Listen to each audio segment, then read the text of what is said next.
प्यार के परवान की कई कहानियां आपने सुनी होगी, कुछ आपने देखी होंगी, कुछ पढ़ी होंगी। आपने प्यार में शादी टूटते देखी होगी, मेरठ में नीले ड्रम का खौफ महसूस किया होगा, हनीमून पर हत्या जैसी सनसनी भी देखी होगी। लेकिन अब जो कहानी हम आपको दिखाने जा रहे हैं उसे यकीन मानिए आपके होश उड़ जाएंगे, क्योंकि ये कहानी सिर्फ प्यार की नहीं, ये कहानी है शादी, धोखे और गाय की हत्या के बीच जुड़ी खौफनाक साजिश की। लखनऊ के अमीनाबाद से सामने आया ये मामला एक साधारण प्रेम कहानी नहीं है। ये है प्यार की आड़ में रची गई ऐसी साजिश जिसमें एक पति को जेल भेजने के लिए कानून, आस्था और पहचान, इन सब का इस्तेमाल किया गया। ये कहानी दिखाती है कि कैसे सोशल मीडिया, प्यार और लालच मिलकर एक पूरी प्लानिंग तैयार कर सकते हैं जिससे किसी की जिंदगी पूरी तरह बर्बाद हो सकती है। कहानी शुरू होती है इंस्टाग्राम से। अमीनाबाद की रहने वाली अमीना खातून और भोपाल के युवक अमान की दोस्ती धीरे धीरे गहरी होती चली गई। दोनों के बीच बातचीत सिर्फ दोस्ती तक सीमित नहीं रही, धीरे धीरे एक प्लान तैयार हो गया और इस प्लान में सबसे बड़ा रोड़ा था अमीना का पति वासिफ। पति को हटाने के लिए खतरनाक साजिश। प्यार में रोड़ा बने पति को हटाने के लिए जो तरीका चुना गया वो बेहद चौंकाने वाला और खतरनाक था।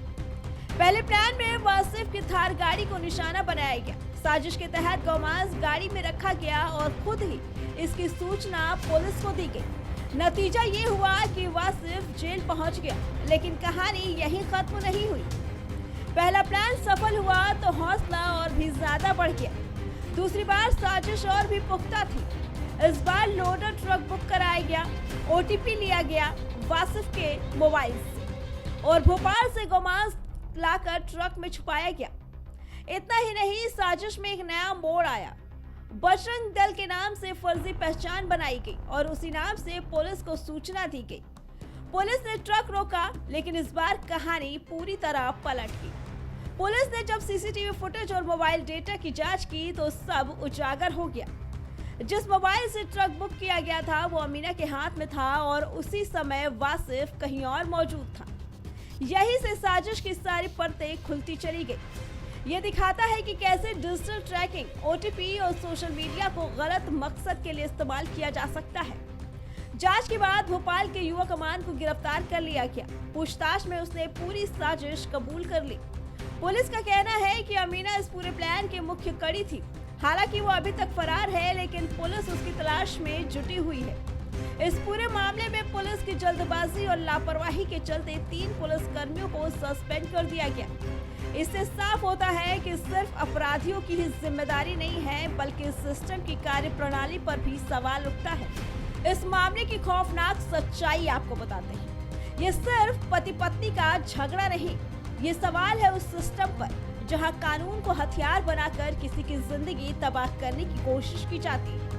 ये दिखाता है कि कैसे प्यार और दोस्ती के नाम पर सोशल मीडिया और तकनीक के जरिए झूठ और फर्जी पहचान के सहारे किसी को भी फंसाया या जेल भेजा जा सकता है। इस पूरे मामले में 3 चीजें साफ हो गई। सोशल मीडिया का दुरुपयोग, इंस्टाग्राम से शुरू होकर बड़े पैमाने की साजिश तक, मोबाइल और ओटीपी का खेल, डिजिटल दुनिया में मोबाइल और ओटीपी का खेल, डिजिटल दुनिया में भी धोखे की संभावना, फर्जी पहचान का सहारा, समाज और पुलिस को भी भ्रमित किया गया। यानी सिर्फ प्यार नहीं, सिस्टम और कानून का दुरुपयोग भी इस कहानी का अहम हिस्सा रहा। अब सबसे बड़ा सवाल है कि क्या साजिश रचने वालों को वही सजा मिलेगी जो उन्हें किसी और के लिए तय की थी, या फिर यह मामला एक और फाइल में दबा हुआ सच बनकर रह जाएगा। लखनऊ की ये कहानी सिर्फ खबर नहीं है, ये चेतावनी है कि कैसे प्यार, धोखा, लालच और कानून का मिलन किसी की जिंदगी को पूरी तरह तहस नहस कर सकता है।